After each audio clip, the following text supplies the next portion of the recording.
This is what makes me cry. This girl needed this.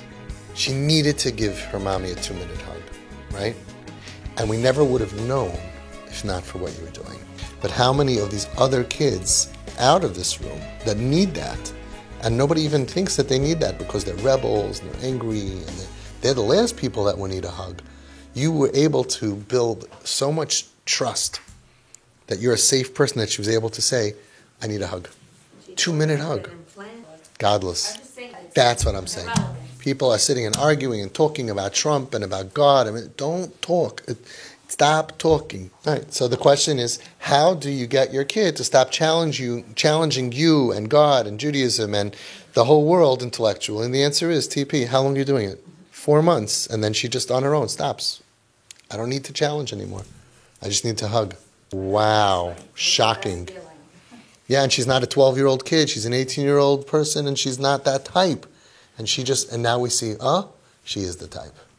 She is the type. Yeah, and I'm telling you that's important to her, and she's covering that up and not just saying, I want to do this and I enjoy doing it, by saying to her brain that's saying, what, are you crazy? She's explaining, right?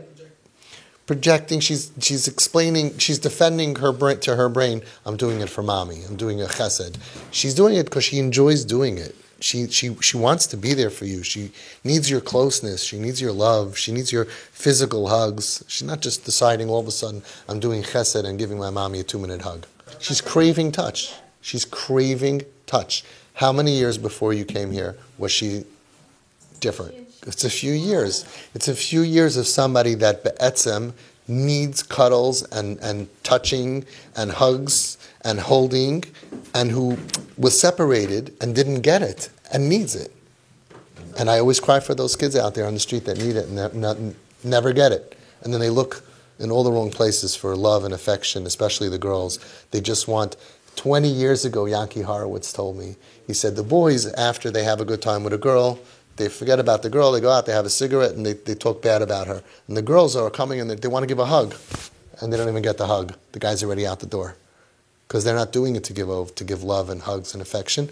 These kids are just, the boys have a different intention. And the girls then, they feel used, damaged goods, and then their name gets passed around by the boys, and they get totally crushed by that. So you have a girl, and you're able to give her affection. It's unbelievable. Rebbe Elyashiv said about even frum girls, and he was talking to the frummest girls in Mea Shearim. Every bachura needs a chaver. A bachura is a teenage girl.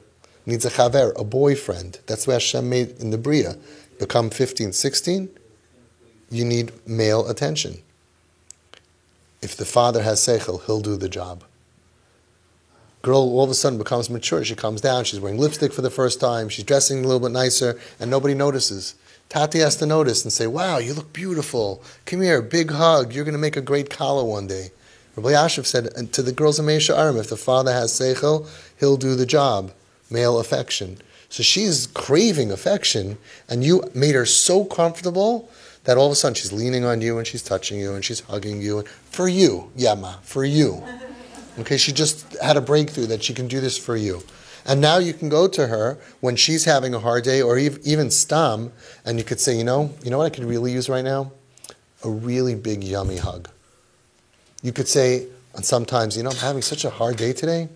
You know what I could really use? A big, yummy hug. And she will do it for you, and she needs to do it for you. So here again, we see the connection. When you were able to accept and support the unacceptable, because nebuch, okay, that's when it opened up this tziner, that she's able to feel comfortable with you. You mamsh accept me, I can snuggle up with you. And that's important for her. Science shows that hugs more than 20 seconds release oxytocin, chemicals in the brain that if you don't have it, you need drugs for that. So you're your daughter's drug. It's a big achrayis. You got to be there. You're a legal drug. Hugs from mommy and daddy. From anybody, but especially from a mommy and daddy who loves you, where you feel safe. You did a remarkable job. And again, that's the kicker. Because nothing would have worked to make her feel safe with you unless you showed full acceptance for Nebuch. Her is so hard to to accept. It's all Zebrachenkeit and things that we don't want. By accepting the child, only by accepting the child will they feel comfortable to allow you to be close enough to hug you and to be hugged by you, which is so necessary for their healing. That helps also. Same thing, accepting, dyeing her hair. Yeah, I think she should be. You know how you know she feels accepted? She wants to hug you. She's initiating 2-minute hugs. Yeah, you just proved my whole life. You just proved everything about TP.